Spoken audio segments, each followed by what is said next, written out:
Yes, good afternoon Secretary.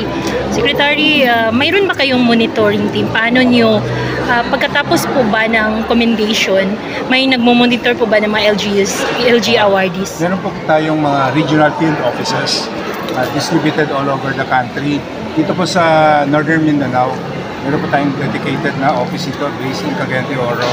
So sila po nagpo-conduct ng inspection, monitoring ng mga ahensya ng gobyerno kasama po yung local government units para to check po yung kanilang compliances doon sa ease of doing business. Saka para hindi lang po ma-check yung compliance, para ma-recognize natin yung mga efforts nila towards promoting the ease of doing business. So papasalamat po ko lalong-lalo na kay Senior Peter Unabia sa Misamis Oriental sa pag-host itong event na ito, clustering all so far yung involving yung 13 municipalities saka component cities ng Misamis Oriental. This is a game-changing program na pinupush na po ng ARTA, kasama po natin ng DILG, DICT saka DTI dito dahil atin po talaga napatunayan na pag ang lahat po ng LGU magkaroon po ng electronic business one-stop shop, automated po yung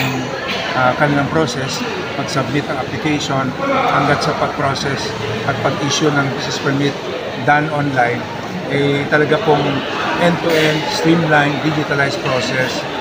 Mawala po ang red tape at corruption sa process ng Secretary, you mentioned earlier the 86 lamang po ba out of 1,600 LGUs nationwide yung pong naka-compliant? So far, no? So far. And so how challenges? Effort, challenging in the sense na, well, kasama natin ang DILG, DICT, saka DTI po dito sa programa. In fact, i-resolve po under the direction po, directive ng Office of the President, itong ELGU Caravan ginagawa natin. Okay. Para talaga mahikayat ang ating mga LGUs na mag-comply dito sa requirement na ito. ELGU, EGOV.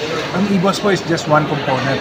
Ang pinaka-pangkalatan na po dito yung egov.ph saka elgu.gov.ph na develop po ng DICT. Tumutulong na meron pong mga municipalities na hindi pa po compliant. What are ARTA's efforts? Yung pong mga municipalities, cities na hindi pa naging compliant dito, ito po yung na-inspect na na-verify na non-compliant.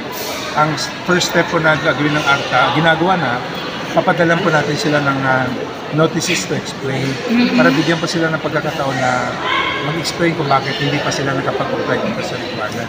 Patingan po natin sila ng action plan at tututukan din natin para may compliance sila, tulungan natin sila kasama po ang DICT, DILG at DTI para makapag-comply sila. Yun lang po para reminder na kasi po matagal ng nag-election deadline. So dito na po tayo talaga sa compliance.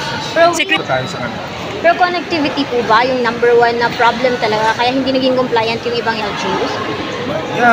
Hindi naman kasi meron din naman mga 6th class, 5th class municipalities na naging compliant. Kaya na yung nabanggit ko kanina, 6th class municipality sa Kinsilibal sa Camiguin.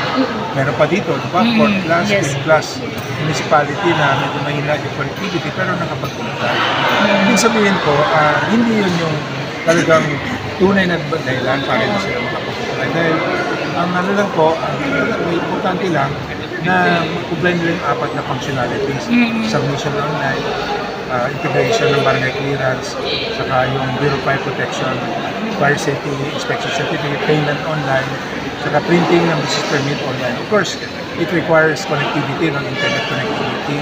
Pero, meron din naman, hindi naman totally absent yan. So, pero kung meron talaga problema, naintindihan din naman natin na pwede naman natin sila talaga mapipilit. Kaya, naging pag-unayan din tayo sa DICT, saka sa DILG, para yung may problema sa connectivity, magkaroon din sila internet connection. Tuloy-tuloy po yung ating pagtulungan sa mga telco companies, tower companies, kasama po natin dito ang DICT, ang National Telecommunications Commission, para kahit yung far-flung communities island na totally walang internet, pupunta po tayo dito hikayatin natin yung mga telco companies na mag-put up ng tower doon o kaya magkaroon din ng yun ang programa ng mga presidente. No one will be left behind. Even those far-flung areas will be reached out to and will be provided the appropriate internet connection. So the challenges is yung connection talaga, usually sa mga It's one of LGUs. the challenges. And it's not impossible. Diba? An example, meron din naman na may problema sa connectivity, pero nakapag-comply. In other words, it requires lang talaga yung political will on the part of the mayor.